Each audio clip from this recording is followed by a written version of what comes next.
2026 సంవత్సరం ఏప్రిల్ 7వ తారీఖు. సమయం అర్ధరాత్రి 2 గంటలవుతోంది. మధ్యప్రదేశ్ రాష్ట్రంలోని థార్ జిల్లా సర్దార్పూర్ తాలూకాలోని గోండి ఖేడా చరణ్ గ్రామంలోని ఒక ఇంటిలో నుంచి ఒక మహిళ అరుపులు కేకలు వినిపిస్తున్నాయి. ఆ మహిళ పేరు ప్రియాంక పురోహిత్, వయస్సు 26 సంవత్సరాలు. ప్రియాంక భర్త పేరు దేవకృష్ణ, వయస్సు 28 సంవత్సరాలు. ప్రియాంక అరుపులు కేకలు పక్క రూంలో నిద్రిస్తున్న అత్త లక్ష్మీబాయి, ఆడపడుచు జ్యోతి విన్నారు. లక్ష్మీబాయి తన కూతురుతో, ఏమే మీ అన్న వదిన మళ్ళీ గొడవ పడుతున్నట్టున్నారు, అరుపులు కేకలు వినిపిస్తున్నాయి, వెళ్ళి చూడు ఏం జరిగిందో అని అంటే జ్యోతి లేచి తన అన్న బెడ్రూమ్లోకి వెళ్ళింది. అక్కడ అళ్ళు చేతులు చీరతో కట్టేస్తున్నాయి. బెడ్ పైన తన అన్న దేవకృష్ణ బోర్లా పడుకొని ఉన్నాడు. వదిన ఏంటి, ఏం జరిగిందని అడుగుతూనే బెడ్ దగ్గరికి వెళ్ళి బోర్లా పడుకొని ఉన్న తన అన్నని వెల్లకిలా తిప్పింది. ఒక్కసారిగా భయంతో 2 అడుగులు వెనక్కి వేసింది. దేవకృష్ణ తలపైన బలమైన గాయం ఉంది, మెడపైన ఛాతిపైన గాయాలున్నాయి, బెడ్ అంతా రక్తంతో తడిసిపోయింది. జ్యోతి అమ్మా అంటూ గట్టిగా కేక పెట్టింది. తన కూతురు అరుపులు విన్న లక్ష్మీబాయి, ఏంటమ్మా ఏం జరిగిందని పరుగున బెడ్రూమ్లోకి వచ్చింది. అక్కడ కనిపించిన దృశ్యాన్ని చూసి లక్ష్మీబాయి కూడా భయంతో వణికిపోయింది. ముగ్గురు అరుపులు కేకలు పెట్టడం మొదలుపెట్టారు. వీళ్ళ అరుపులు కేకలు విన్న ఇరుగు పొరుగు వారు అందరూ వచ్చి చూశారు. వారు కూడా కనిపించిన దృశ్యాన్ని చూసి దిగ్భ్రాంతికి, షాక్కి గురారు. అందరిలో ప్రియాంక కాళ్ళు చేతులు ఎవరు కట్టేశారు, దేవకృష్ణని ఎవరు హత్య చేశారు, ఎందుకు హత్య చేశారు, ఇవే ప్రశ్నలు అందరిలో తలెత్తుతున్నాయి. కొందరు ప్రియాంక కట్లు విప్పారు. ఆ తర్వాత ఏం జరిగింది ఏంటని అడిగితే ప్రియాంక ఏడ్చుకుంటూ, నేను నా భర్త ఇద్దరం నిద్రపోతున్నాం, ఇంతలో 3-4 దొంగలు ముసుగేసుకుని వచ్చారు. వాళ్ళు మమ్మల్ని బెదిరించారు, అరిస్తే చంపేస్తామని బెదిరించి ఇంట్లో డబ్బు నగలు ఎక్కడున్నాయని అడిగారు. దాంతో నా భర్త ఆ 3 దొంగలపైన తిరగబడ్డాడు. ఆ 3 దొంగలు నా భర్తని హత్య చేయడానికి ప్రయత్నించారు. అప్పుడు నేను వాళ్ళని, మీకు కావలసిన డబ్బు నగలు ఇవన్నీ తీసుకెళ్ళిపోండి, నన్ను నా భర్తని ఏమీ చేయొద్దు అని కాళ్ళ వేళ్ళ బతిమాలాను. కానీ వాళ్ళు నా భర్తను హత్య చేసి ఇంట్లో ఉన్న 3 లక్షల రూపాయలు విలువ చేసే నగలు, 50,000 రూపాయల డబ్బుని తీసుకుని వెళ్ళిపోయారు. వెళ్తూ నన్ను కాళ్ళు చేతులు కట్టేసి వాళ్ళు పారిపోయారు అని ఏడ్చుకుంటూ చెప్పింది.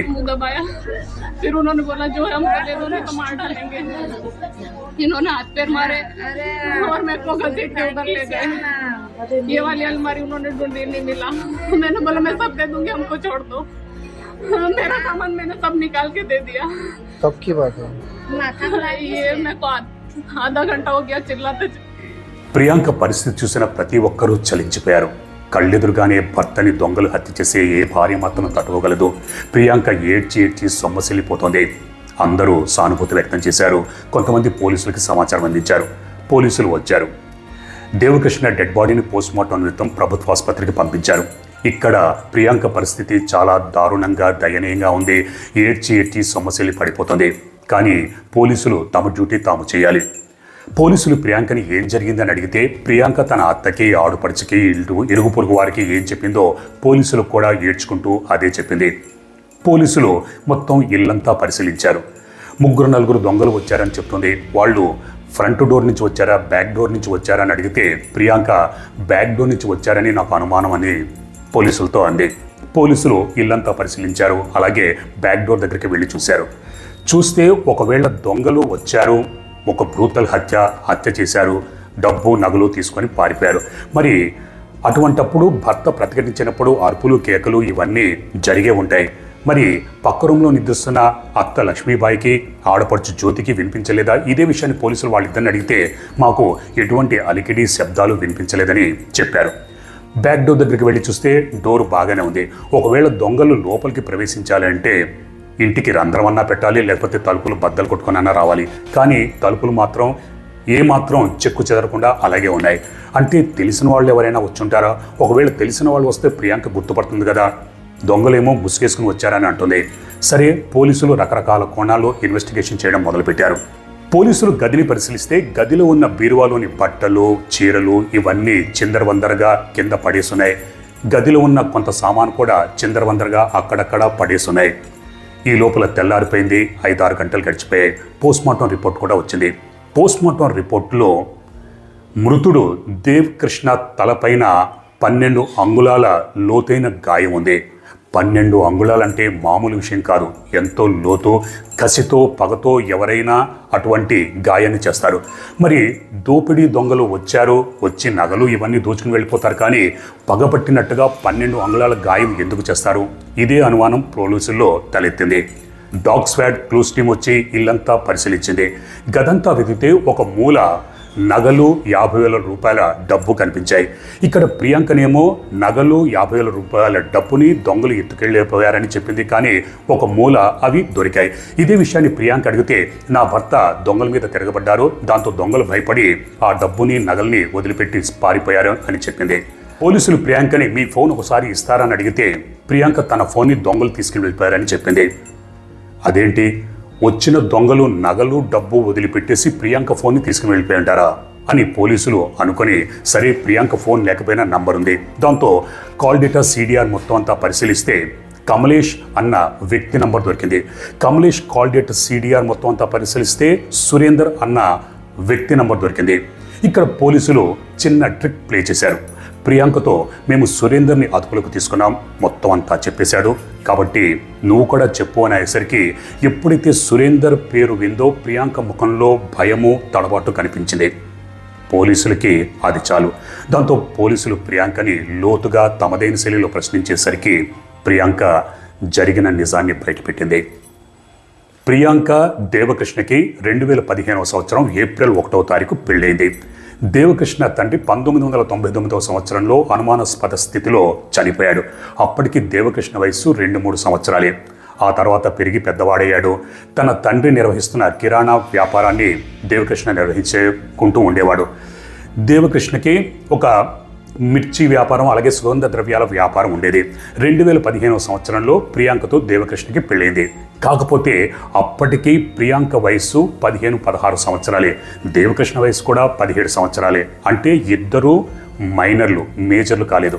ఇక్కడ ప్రియాంక తల్లిదండ్రులు కూడా తప్పు పట్టాల్సిన అవసరం ఉంది. ఎందుకంటే కూతురు మైనర్గా ఉన్నప్పుడు పెళ్లి చేయడం చట్టరీత్యా నేరం. సరే, ఒక రకంగా ఇది బాల్య వివాహం, చైల్డ్ మ్యారేజ్. పెళ్ళైన తర్వాత ఇంకా మేజర్ కాలేదు. దాంతో ప్రియాంక తల్లిదండ్రులు, అమ్మ నువ్వు పెద్దదానివైన తర్వాత అప్పుడు నిన్ను కాపురానికి పంపిస్తామని పుట్టింట్లోనే ఉంచుకున్నారు.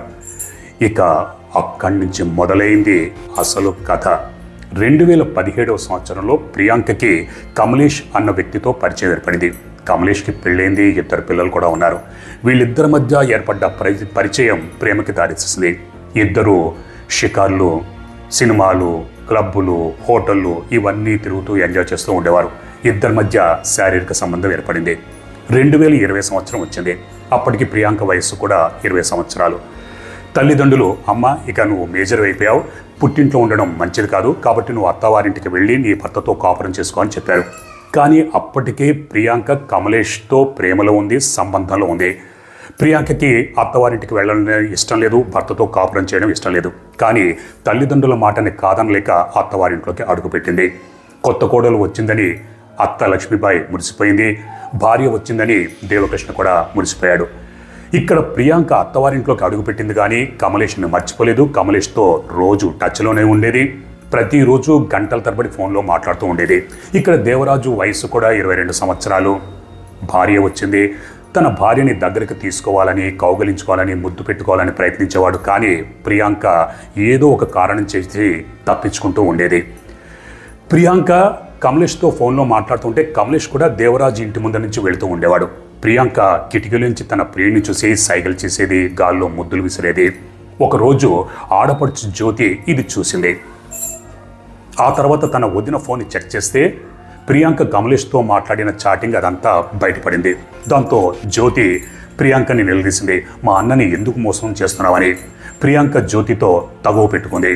నా ఫోన్ని చెక్ చేయడానికి నీకెంత ధైర్యం, పరాయి వ్యక్తుల ఫోన్లు చెక్ చేయడానికి నీకు బుద్ధి లేదా, సిగ్గు లేదా అని జ్యోతితో గొడవ పెట్టుకుంది. ఈ విషయం దేవకృష్ణకి తెలిసింది. దేవకృష్ణకు తెలిసిన వెంటనే ఇంట్లో పెద్ద గొడవ జరిగింది. ఇదే సాకుగా ప్రియాంక పుట్టింటికి వెళ్ళిపోయింది. పుట్టింటికి వెళ్ళిన తర్వాత అడ్డు అదుపులేదు. తన ప్రియుడు కమలేష్తో హ్యాపీగా ఎంజాయ్ చేసేది.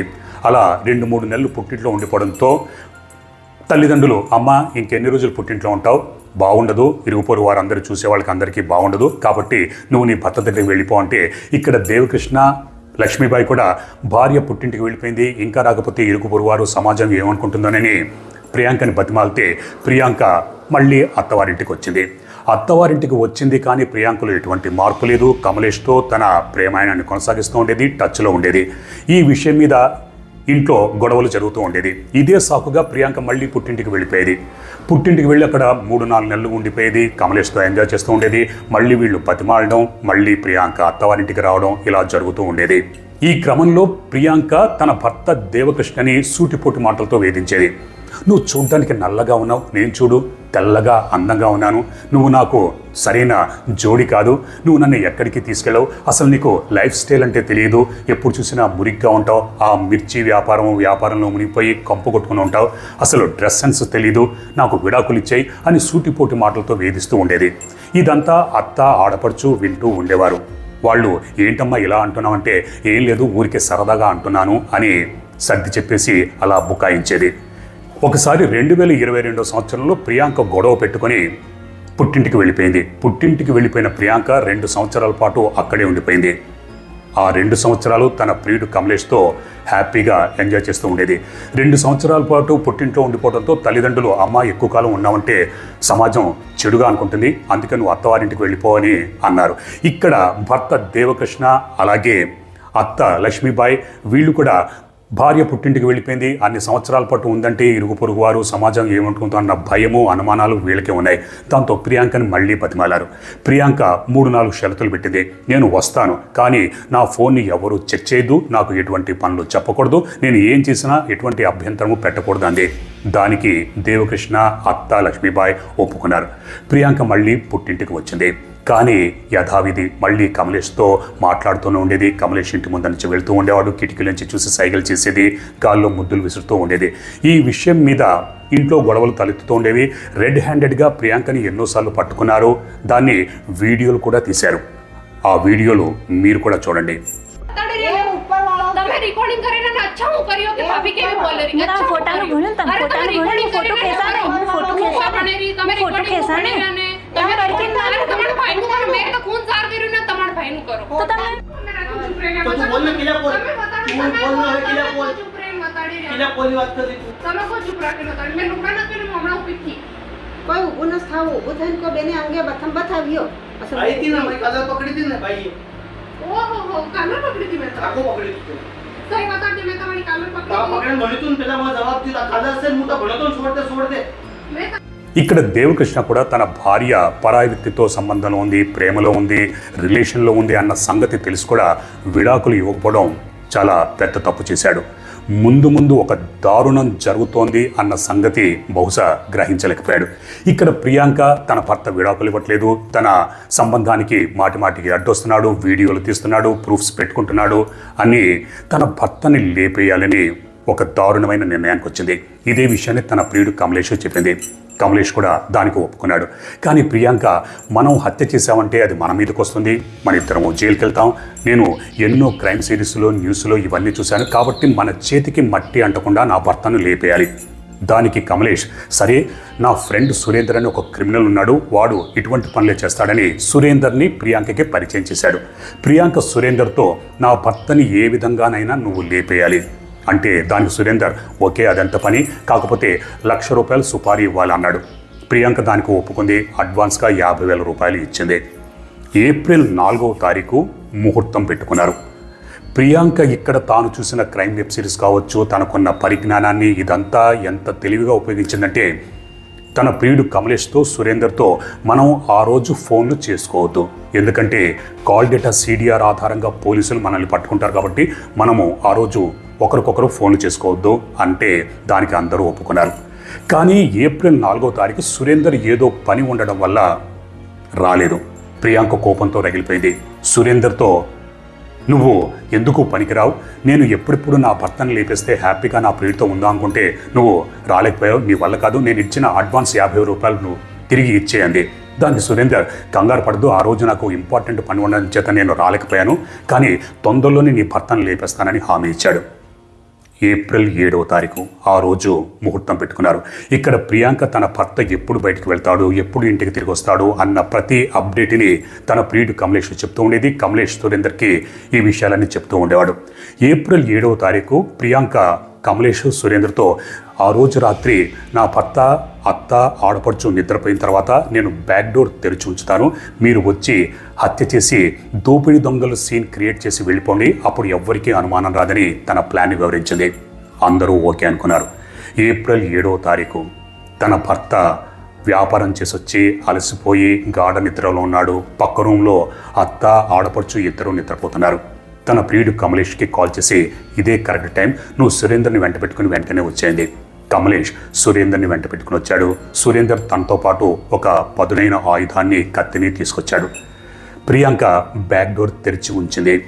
ఇద్దరూ మేడ మీద నుంచి బ్యాక్ డోర్ గుండా లోపలికి ప్రవేశించారు. ప్రియాంక వాళ్ళిద్దరిని బెడ్రూమ్లోకి తీసుకెళ్ళింది. బెడ్రూమ్లో బెడ్ పైన దేవకృష్ణ ఆదమరిచి నిద్రపోతున్నాడు. సురేందర్ తన వెంట తెచ్చుకున్న కత్తితో తలపైన బలంగా ఒక్క వేటు వేశాడు. దాదాపుగా ఆ ఒక్క వేటుతోనే దేవకృష్ణ కిక్కును మనకుండా చనిపోయాడు. అయినా సరే మరో 2-3 వేట్లు వేశాడు. ముగ్గురు దేవకృష్ణ చనిపోయాడని నిర్ధారించుకున్నారు. ఆ తర్వాత ప్రియాంక సురేందర్తో సరే నువ్వు వచ్చిన దారి గుండానే వెళ్ళిపోంది. సురేందర్ వచ్చిన దారి గుండానే వెళ్ళిపోయాడు. బెడ్ పైన ఒక పక్క భర్త శవం, మరో పక్క ప్రియాంక తన ప్రియుడు కమలేష్తో శారీరక సంబంధం పెట్టుకుంది. ఒక పక్క భర్త శవం ఉండగా మరో పక్క అదే బెడ్ పైన ప్రియుడితో శారీరక సంబంధం పెట్టుకుందంటే మరి ప్రియాంకని ఏమనాలి, కమలేష్ని ఏమనాలి నాకు అర్థం కావట్లేదు. ఆ తర్వాత ప్రియాంక కమలేష్తో మనము దోపిడీ దొంగల సీన్ క్రియేట్ చేద్దామని బీరువా తెచ్చి బట్టలు వాటిలన్నింటినీ చిందరవందర చేసి కింద పడేశారు. ఇంట్లో ఉన్న సామాన్లు వాటన్నింటినీ చిందరవందరగా చేసి బీరువాలో ఉన్న 3 లక్షల రూపాయల నగలు అలాగే 50,000 రూపాయల డబ్బుని ఒక మూల దాచిపెట్టింది. ఆ తర్వాత తన ప్రియుడితో నువ్వు నా కాళ్ళు చేతులు చీరతో కట్టేసి వచ్చిన దారి గుండానే వెళ్ళిపో అంటే కమలేష్ అదేవిధంగా చేసి వచ్చిన దారి గుండానే వెళ్ళిపోయాడు. ఆ తర్వాత ప్రియాంక డ్రామా మొదలుపెట్టింది. ఆస్కార్ లెవెల్లో అద్భుతంగా అరుస్తూ కేకలు పెట్టి తన అత్త ఆడపడుచు ఇరుగు పొరుగు పోలీసులందరి ముందర అద్భుతంగా నటించింది. తనకేమీ తెలీదు, శుద్ధపప్పునని దోపిడీ దొంగలు వచ్చారు, తన భర్త ప్రతిఘటిస్తే తన భర్తని హత్య చేసి ఇంట్లో ఉన్న డబ్బు నగలు దోచుకుని వెళ్ళిపోతూ తన కాళ్ళు చేతులు కట్టేసి వెళ్ళిపోయారని కథ అల్లింది. కానీ పోలీసుల ముందు ఆ కథ నడవలేదు. ఇరుగు పొరుగు వారు అత్తామామలు బహుశా నమ్మితే నమ్ముండొచ్చు. ఆ వీడియో చూసిన ప్రతి ఒక్కరు కూడా చాలామంది మొదట్లో నమ్మి ఉండవచ్చు. కానీ పోలీసులు ఇటువంటి కేసులు ఎన్నో చూశారు. ఎందుకంటే ఈ కాలంలో దొంగలు వచ్చి దొంగతనాలు చేసే సంఘటనలు చాలా తక్కువ. ఎందుకంటే డిజిటల్ దొంగతనాలు ఎక్కువగా జరుగుతున్నాయి. దాంతో ప్రియాంక స్టేట్మెంట్లో తడబాటు, కంగారు, తన ఫోను దొంగలు తీసుకెళ్లిపోయారని చెప్పడం, అలాగే బ్యాక్ డోర్ కూడా బద్దలు కొట్టకుండా ఉండడం, ఇవన్నీ పోలీసులు అనుమానం కలిగించాయి. దాంతో కేవలం 6-7 గంటల్లోనే పోలీసులు ఈ మర్డర్ మిస్టరీని ఛేదించారు. ఆ తర్వాత ప్రియాంకని ప్రియుడు కమలేష్ని ఇద్దరిని అదుపులోకి తీసుకున్నారు, అరెస్ట్ చేశారు. ఆ తర్వాత జైలుకు పంపించారు. కిరాయి హంతకుడు సురేందర్ ఇంకా పరారీలో ఉన్నాడు. పోలీసులు వాడి కోసం గాలిస్తున్నారు. నాకు తెలిసిన సమాచారం ప్రకారం ఇప్పటిదాకా సురేందర్ దొరకలేదు. కాకపోతే ఎక్కడికని పారిపోతాడు, వాడు కూడా తొందరలోనే దొరుకుతాడు. పోలీసుల అదుపులో ఆ తర్వాత జైల్లో ఉన్న ప్రియాంక ముఖంలో ఎటువంటి పశ్చాత్తాపము కనబడలేదు. ఇదే విషయాన్ని అడిగితే అవును నా భర్త నల్లగా ఉన్నాడు, నాకు ఇష్టం లేదు, అందుకే చంపించేశానని నిస్సిగ్గుగా చెప్పిందంటే మరి ఆ ప్రియాంకని ఏమనాలో మీ ఊహకే వదిలేస్తున్నాను. నేను ఎన్నోసార్లు నా వీడియోలో చెప్పాను, వివాహేతర సంబంధాల్లో ఎక్కువ హత్యలు లేదా ఆత్మహత్యల వైపు దారితీస్తాయని. ఈ కేసులు కూడా హత్య వైపు దారితీసింది. ఈ కేసును మధ్యప్రదేశ్లో జరిగిన రాజా రఘువంశీ హత్య కేసుతో మనం పోల్చుకోవచ్చు. ఎందుకంటే రాజా రఘువంశీని కూడా భార్య సోనం పెళ్ళైన కొన్ని రోజులకే కిరాయి హంతకుల చేత హత్య చేయించింది. అప్పట్లో ఈ కేసు దేశవ్యాప్తంగా తీవ్ర సంచలనం కలిగించిన సంగతి మీకు అందరికీ తెలిసిందే. ప్రస్తుతానికి సోనం రఘువంశీ జైల్లో ఉంది, ప్రియుడు కూడా జైల్లోనే ఉన్నాడు. కోర్టులో కేసు ఇంకా నడుస్తుంది, తీర్పు ఇంకా రాలేదు. ఈ కేసు గురించి ప్రియాంకకు కూడా తెలుసు. అయినా సరే ప్రతి నేరస్తుడు కూడా వాళ్ళైతే పట్టుబడ్డారు, మేము పట్టుబడడం చాలా పకడ్బందీగా తెలివిగా నేరం చేస్తున్నాము, మమ్మల్ని చట్టము పోలీసులు పట్టుకోలేని అనుకుని ప్రతి నేరస్తుడు అనుకుంటారు. కానీ చివరికి చట్టానికి పోలీసులకి చిక్కక తప్పదు. ఈ విషయాన్ని స్పృహలో ఉంచుకుంటే అసలు ఇటువంటి మర్డర్లు జరగవు. కానీ ఏం చేద్దాం, ప్రతి నేరస్తుడు తాను తెలివైన వాడని అనుకుంటాడు. ఈ కేసులు చూస్తే ఒక్కటి అర్థమవుతుంది, వివాహం అంటే బాధ్యత, అవగాహన, సమాధానం, అసంతృప్తి ఉంటే మాట్లాడండి, కౌన్సిలింగ్ తీసుకోండి, కుటుంబాన్ని, కుటుంబ పెద్దల్ని ఆశ్రయించండి, శ్రేయోభిలాషుల్ని ఆశ్రయించండి. హత్య ఒక్కరి జీవితం మాత్రమే కాదు, 2 కుటుంబాలను, పిల్లలను, సమాజాన్ని నాశనం చేస్తుంది. జీవితం చాలా విలువైంది, ప్రేమ ఉండాలి, కానీ అది హింసగా మారకూడదు. డివోర్స్ లేదా వేరుపడటం మంచిది కావచ్చు, కానీ హత్య ఎప్పుడూ సరైంది కాదు. మరి మీరేమంటారో మీ అభిప్రాయాన్ని కామెంట్స్ రూపంలో నాకు తెలియజేయండి. మరో నిజమైన క్రైమ్ స్టోరీతో నేను మళ్ళీ మిమ్మల్ని కలుసుకుంటాను. అప్పటిదాకా మీరు, మీ కుటుంబ సభ్యులు క్షేమంగా, సురక్షితంగా, అప్రమత్తంగా ఉండాలని కోరుకుంటూ మీ హర్షవర్ధన్.